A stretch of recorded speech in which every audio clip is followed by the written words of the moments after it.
کې مونږ یو کس وینو چې د دنوم د ډینی ډاګ او د په دې مړی کې د سپي په شان یو پټه اچول شوې ده. دا خو ښکار یو انسان خو د مالک دا د یو سپي په شان ساتلی وي. مالک چې د مړی نه دا پټه څنګه کولاو کړي نو دا ډایرکټ په وهلو باندې شروع وکړي او د هغې پورې وهل کوي د څو پورې چې د خپل مالک اواز نه وي کړی. د دې ډینی د مالک نوم دی ویکټر او دا ویکټر خلکو له قرض ورکوي په سود باندې او چې ویکټر له څوک په ټیم باندې پیسې ورنکړي نو دا د ډینی د مړی پټه کوله وهي او دغه خلک پې وهي او خپلې پیسې ترې وصول کوي. اوس ډینی او ویکټر روان دي د دې کسانو نه پیسې اخلي خو دا کسان ورله پیسې نه ورکوي. په دې ټیم کې ویکټر د ډینی د مړی پټه کولاو کړي او ډینی دغه ټول کسان وخي د ویکټر پیسې ته واخلي. خو د دې باوجود هم ویکټر د ډینی خیال نه ساتي او هر ټیم یې د سپي په شان حسابوي. ډینی له کمره هم نه ورکوي او د شپې دا په یو پنجه کې بندوي. یو ورځ په جګړه کې د ډینی دا سر خوږ شوی وي نو دته دا کس وایي چې دا ډینی ډاکټر له بوزه. خو ویکټر دې کس ته غوسه شي او پټۍ ورله ورکړي چې دا دې ډینی له ورکړه چې په خپله یې د خپل سر نه تاو کړي. چې سهار شي نو ویکټر دا ډینی یو مقابلې له بوزي چې دا د پیسو مقابله وي. ډینی چې څنګه د مقابلې تیزي ته وردن نشي نو دته یو غټ پهلوان ولاړ وي. په دې ټیم کې ډینی په وهلو شروع وکړي او مخې ته چې څوک هم ورځي نو ووهي. دا پهلوان چې د ډینی دا مقابله وویني نو ویریږي او د خپل مالک ته وایي چې زه د سره جګړه نه کوم او پیسې دله ورکړه. اوس ویکټر دا ډینی د یو سمګلر خواته بوزي او د سمګلر له ویکټر قرض ورکړی وي او خپل قرض ترې وصولوي. خو دا سمګلر ډېر هوښیار وي. ویکټر د سمګلر ته وایي چې پیسې مې راکړه ګنې د ډینی دا پټه کولاوام. خو په دې ټیم کې دا سمګلر راپاسي او دا ویکټر د مرۍ نه ونیسي او راواړته او ډېر زیات یې ووهي. ډینی ولاړ دی او تماشه کوي چې د ده مالک وهي. خو ډینی د هغې پورې وهل نشي کولی د څو پورې چې د ده خپل مالک دا پټه نه وي لرکړي. اوس دا سمګلر د خپلو کسانو ته وایي چې زه چېرته ځم او چې راځم نو تاسو دا ویکټر او دا ډینی مړه کړي. خو په دې ټیم کې ویکټر د دې کسانو نه ځان خلاص کړي او د ډینی دا پټه کولاو کړي او ډینی دغه ټول کسان ووهي.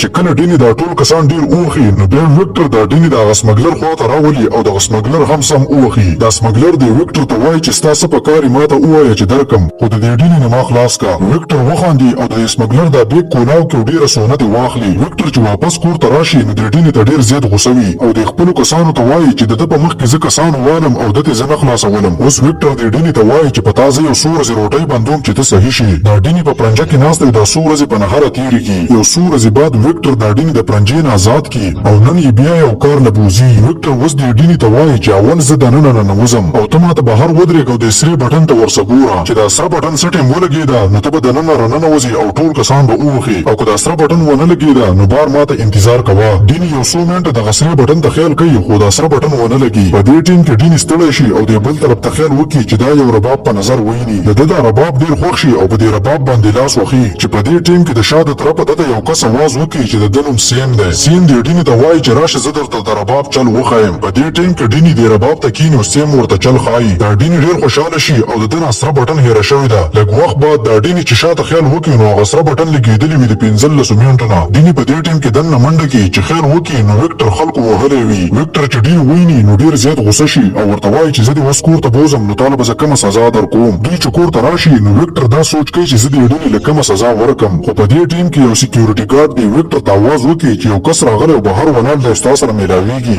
ویکټر ورته وایي راویلېږه. دا کس راشي او د ویکټر سره میلاو شي. د ده نوم ټوم دی. ټوم دی ویکټر ته وایي چې مونږ د جګړې مقابلې کوو او چې څوک مقابله ګټي نو هغه نه مونږ ډېرې پیسې ورکوو. خو زمونږ مقابله سخته وي چې کله مونږ دوه کسان میدان ته کوز کړو نو یو به مړ کوي او دغه ژوندي له بیا مونږ پیسې ورکوو. ویکټر هسې هم ډینی له سزا ورکوله نو د دې ټوم د آفر قبول کړي او ورته وایي چې ډینی به زه دغه جګړې له درولم. یو څو ورځې بعد ویکټر ډینی دغه مقابلې له راولي چې په میدان کې یو غټ پهلوان ولاړ وي او دې پهلوان 15 کسان په مقابلو کې مړه کړي وي. خو چې ویکټر څنګه د ډینی د مرۍ نه دا پټه کولاو کړي او ډینی ته وایي چې ورځه نو ډینی ډایرکټ منډه کړي د پهلوان نه په مرۍ یو 3 سوکه ورکړي او ډایرکټ یې راواړته او مړ یې کړي. دا ټول خلک په یو او دوه کې حیران شي. په دې ټیم کې ټوم دی ویکټر له ډېرې زیاتې پیسې ورکړي. اوس دوی واپس کور ته روان دي نو دا ویکټر ډېر خوشحاله دی ځکه چې ده ته ډېرې پیسې میلاو شي او د ډینی ته وایي چې زه تاله څه واخلم. خو ډینی ورته څه نه وایي او بیا ورته وایي چې ما له صرف یو رباب واخله. دوی دواړه د یو بل سره ګپ لګوي چې په دې ټیم کې یو ټرک راشي د دوی دا ګاډی په تیزۍ سره ووهي او د دې نه 3 کسان راکوشي د دوی په دې ګاډي باندې ډزې شروع کړي. خو دا ویکټر پکې زخمي شي او ډینی ژوندی پاتې شي او منډه کړي او د دې کسانو نه ځان بچ کړي. په دې ټیم کې ډینی د سیم خواته لاړ شي کوم چې د ربابونو کار کاوه. خو چې څنګه دا د سیم د دوکان ته ننوځي نو په دې ټیم کې دا راولویږي او بېهوشه شي.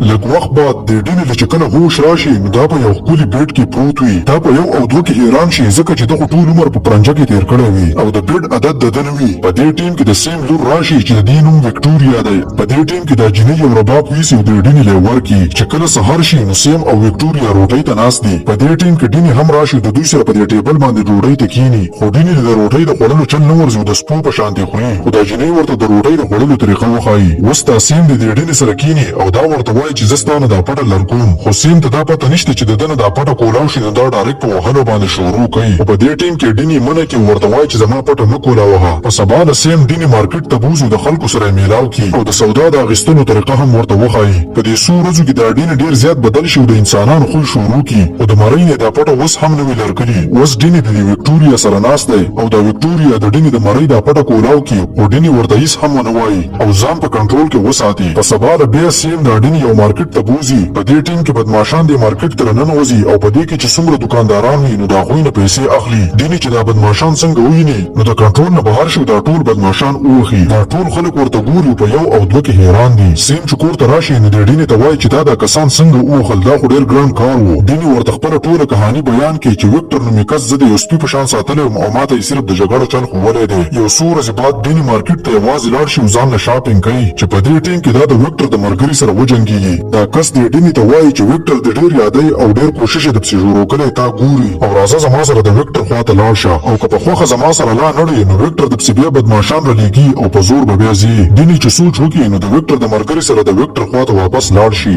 وکټر چې ډینې وویني نو ډېر زیات خوشحاله شي ځکه چې وکټر له بده د خلکو نه پیسې اخیستلې. یو څو ورځې بعد وکټر د ډینې مرۍ ته واپس هغه پټه واچوي او د ټوم خوا ته یې جګړې له بیا بوځي. چې ډینې میدان ته خیال وکړي نو په هغې کې یو خطرناک کس ولاړ وي. په دې ټیم کې وکټر د ډینې د مرۍ نه پټه کولاو کړي او ورته وایي چې جګړې له وردانګه خو ډینې د جګړې په موډ کې نه وي او وکټر ته وایي چې زه جګړه نه کوم. وکټر چې څنګه دا واوري نو غوسه شي او د ډینې لیکه ورکړي او د میدان ته یې ګزار کړي. دا کس ورسره جګړه کوي او دا ډینې مړ کوي خو ډینې ته ځان بچ کوي او د ده سره جګړه نه کوي ځکه چې ده د انسانانو خوی شروع کړی وي. په دې ټیم کې وکټر د ډینې ته یو تبرګی ګزار کړي او ورته وایي چې دا کس مړ کړه خو ډینې دا تبرګی راوانخلي. په دې ټیم کې دا بل کس دا تبرګی راواخلي او په دې ډینې باندې د تبرګي ګزارونه شروع کړي خو بیا هم د ډینې ځان بچ کړي. په دې ټیم کې ټوم غوسه شي او نور بدمعشان ته ووایي چې ورودانګئ میدان ته او دا ډینې مړ کړي. دغه ټول بدمعشان دا ډینې ډېر زیات ووهي. په دې ټیم کې د ډینې صبر تمام شي او دا بدمعشان ګډوډ ووهي. اوس دا کسان په ځمکه پراته دي نو وکټر د ډینې ته اوازونه کوي چې دا کسان مړه کړه چې ماته پیسې میلاو شي خو ډینې د وکټر خبره ونه مني او د دغه ځای نه روان شي. په دې ټیم کې وکټر غوسه شي او ډینې کور ته راولي او دا ډینې ډېر ووهي او په یو پرنجه کې یې بند کړي. اوس موږ سیم او وکټوریا وینو چې په سوچ کې ناست دي چې ډینې څه شو ځکه چې ډینې د دوی سره ډېر خوشحاله و. اوس ډینې په پرنجه کې ناست دی او ده ته سیم ډېر زیات یادېږي.